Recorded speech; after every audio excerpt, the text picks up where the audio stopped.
بسم اللہ الرحمن الرحیم نحمدہ و نصلی و نسلم علی رسولہ الکریم اما بعد۔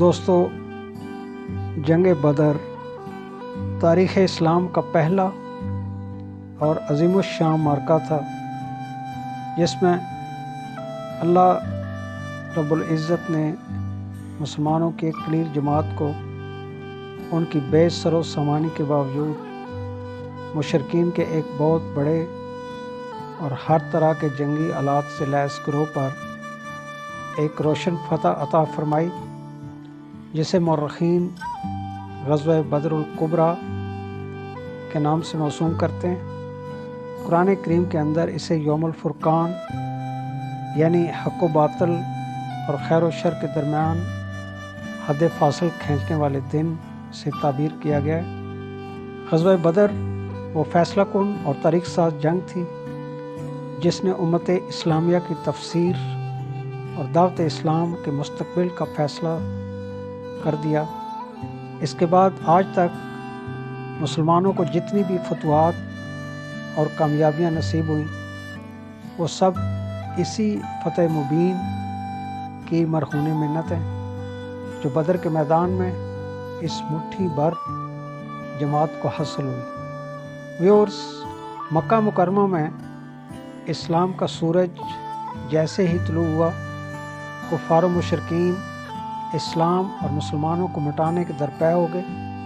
پھر جیسے جیسے اسلام کا دائرہ بڑھتا گیا، ان کی ریشہ دوانیاں بھی بڑھتی گئیں۔ دامن اسلام سے وابستہ ہونے والوں پر نت نئے مظالم ڈھائے گئے، یہاں تک کہ مسلمانوں کا اپنا گھر بار، قیمتی مال و متاع چھوڑ کر پہلے حبشہ اور پھر مدینہ کی جانب ہجرت کرنے پر مجبور کر دیا گیا۔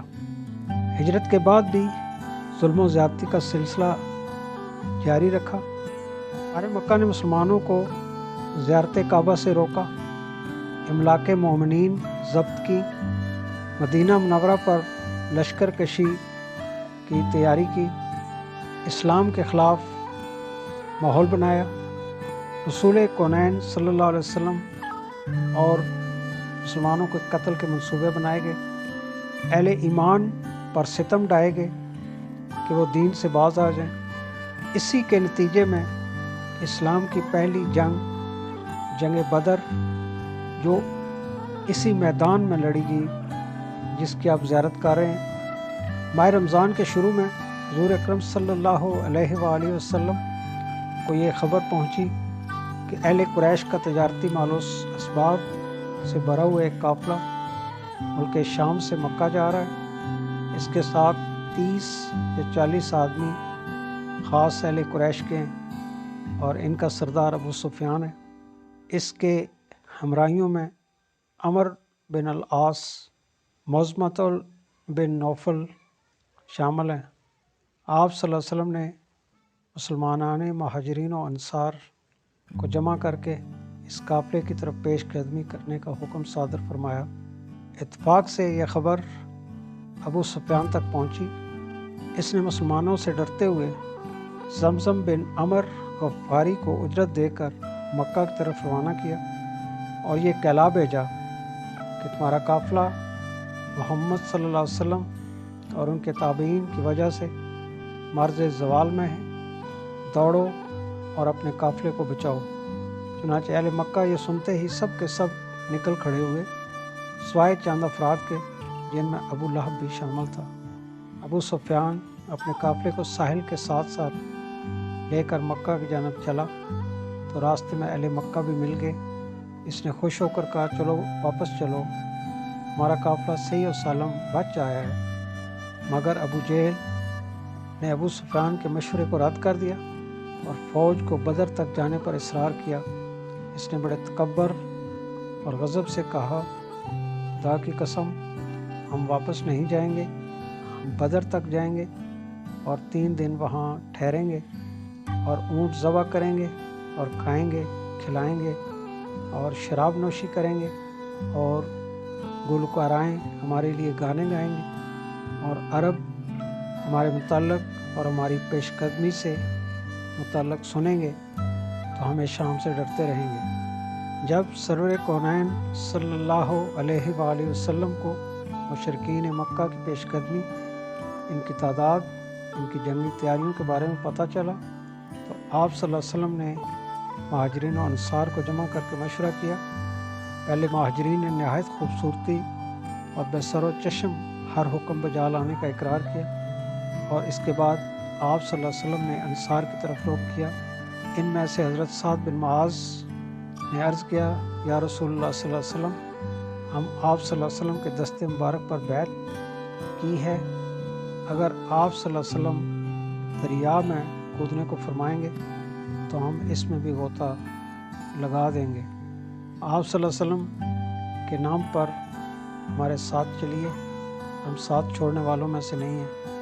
حضرت صلی اللہ علیہ وسلم یہ سن کر خوش ہو گئے اور ارشاد فرمایا کہ تم لوگوں کو بشارت ہو کہ اللہ تعالیٰ نے مجھ سے فتح و نصرت کا وعدہ فرمایا ہے۔ رمضان المبارک سن 2 ہجری بروز جمعہ اشراق کے بعد کفار کی فوج اپنے دلدلی حصہ زمین سے اسلامی فوج کی طرف بڑھی اور بدر کی بے شجر وادی میں دونوں فوجیں آمنے سامنے ہوئیں۔ ایک جانب لوہے میں ڈھکے ہوئے سرتا پا مسلح اپنے جنگ کے خوب ماہر قہر مجسم 1000 قریشی سرداروں، پہلوانوں اور نامور بہادروں کی پیش قدمی ہے، تو دوسری جانب 313 اسلامی لشکر کے افراد جن کے پاس مکمل جنگی ساز و سامان بھی نہیں ہے، اکثر کے لباس بھی پھٹے پرانے، اور لگتا ایسے ہے کہ قریشی لشکر اسلامی لشکر کا صفایا چند لمحوں میں بڑی آسانی سے کر دے گا۔ سب سے پہلے مغرور سردار عتبہ بن ربیعہ اپنے بھائی شیبہ اور بیٹے ولید کے ساتھ آگے بڑھا اور بڑے زحم سے مبارزت طلب کی۔ انصار اصحاب میں سے حضرت عوف، معاذ اور عبداللہ بن رواح رضی اللہ علیہ اجمعین مقابلہ کے لیے آگے بڑھے تو عتبہ نے کہا، ہم انصار مدینہ سے مقابلہ نہیں چاہتے، تم ہمارے جوڑ کے نہیں، مہاجرین میں سے کسی کو جرأت ہو تو آگے آئے۔ یہ چیلنج دینے والے اس مغرور کے سردار کے ایک فرزند حضرت ابو حذیفہ رضی اللہ عنہ نے چاہا کہ اپنے کافر باپ کا مقابلہ کریں، مگر حضور اکرم صلی اللہ علیہ وسلم نے آپ کو روک دیا، اور آپ صلی اللہ علیہ وسلم نے اپنے محترم چچا حضرت حمزہ رضی اللہ عنہ اور حضرت علی رضی اللہ عنہ اور حضرت عبیدہ بن الحارث رضی اللہ عنہ کو آگے بھیجا۔ حضرت حمزہ رضی اللہ عنہ نے شیبہ بن ربیعہ کو ایک ہی بار میں واصل جہنم کر دیا۔ حضرت علی رضی اللہ عنہ نے اسی آنے واحد میں ولید بن عتبہ کا خاتمہ کیا، اور عتبہ بن ربیعہ اور حضرت عبیدہ کے باہم مقابلے میں حضرت عبیدہ کے پاؤں کٹ گئے تو حضرت حمزہ اور حضرت علی رضی اللہ عنہ نے عتبہ کو بھی موت کے گھاٹ اتار دیا۔ اور تینوں حضرات 3 ممتاز و معزز اور نامور سرداران قریش کے اس طرح مارے جانے پر کفار کی فوج میں صف ماتم بچھ گئی اور عجیب ہیبت کی داغ بیٹھ گئی۔ اسلامی لشکر میں فرت و فرت تشکر سے آہت آہت اور اللہ اکبر کے فلک بوس نعرے گونجنے لگے جو کفار کے حق میں جگر شگاف تھے۔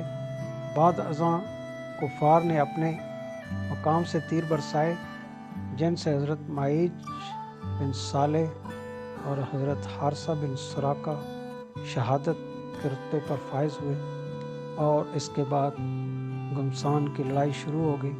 لشکر اسلام کے علمبردار حضرت مصعب بن عمیر رضی اللہ عنہ نے اپنے حقیقی بھائی جو کہ مشرک تھا عبداللہ بن عمیر کو قتل کیا، اور حضرت سیدنا فاروق اعظم رضی اللہ عنہ نے اپنے حقیقی ماموں عاص بن ہشام بن مغیرہ کو قتل کیا۔ میدان کارزار کا ایسا ہولناک منظر کہ گویا زمین پر زلزلہ تھا، پہاڑ لرز رہے تھے، آسمان پھٹ رہا تھا۔ حضور اکرم صلی اللہ علیہ وسلم سپہ سالار لشکر اسلام داخل عریش ہوئے اور دونوں مبارک ہاتھوں کو پھیلا کر حق تعالی جل شانہ سے نہایت خلوص و عجز سے عرض کرنے لگے، یا اللہ، یا ذوالجلال والاکرام، اگر آج اس میدان میں یہ نہتے مسلمان کٹ جائیں اور مٹ جائیں تو پھر تیری عبادت کرنے والے بندے دنیا میں کوئی باقی نہ رہیں گے۔ یا الہی، تیری عبادت کرنے والے ان نہتے مسلمانوں کو آج فتح سے نواز۔ ہے مولا، تیرا وہ وعدہ کہ مسلمانوں کو فتح سے سرخرو فرمائے گا اب پورا فرما دے۔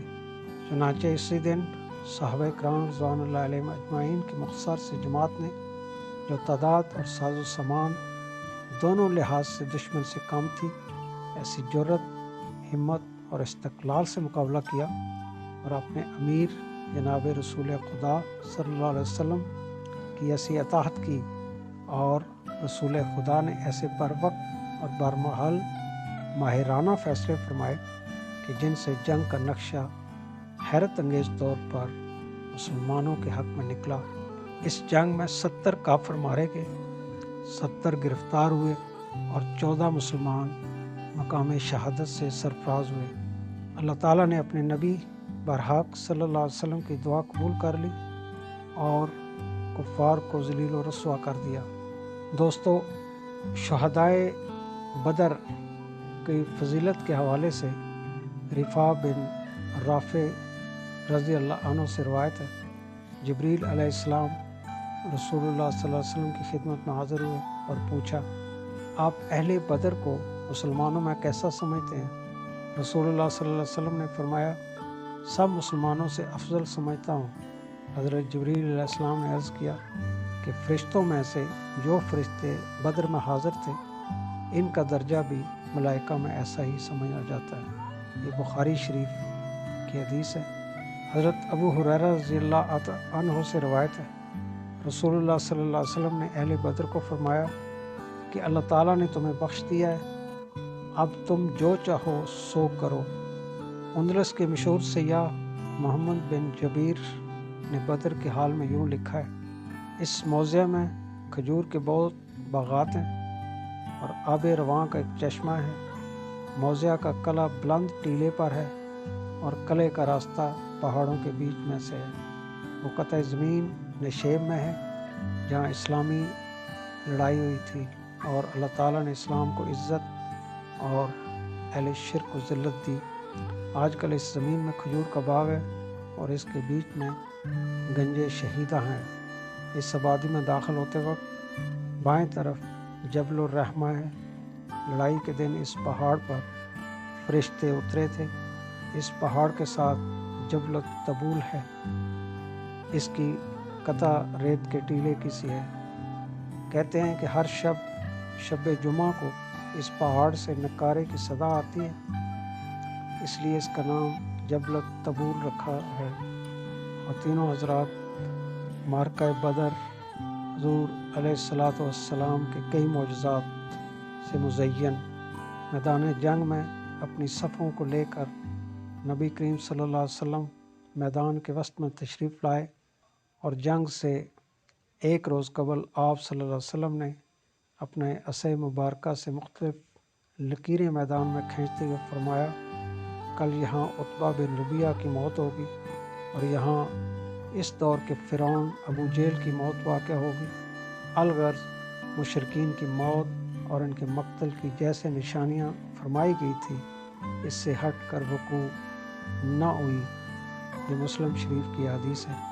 حضرت عکاشہ کے پاس ایک زنگ آلود پرانی تلوار تھی جو ٹوٹ گئی، تو رسول خدا صلی اللہ علیہ وسلم نے میدان سے ایک سوکھی جنگلی جلانے والی لکڑی اپنے دست مبارک سے اٹھا کر انہیں دے دی اور ارشاد فرمایا، جاؤ اس سے لڑو۔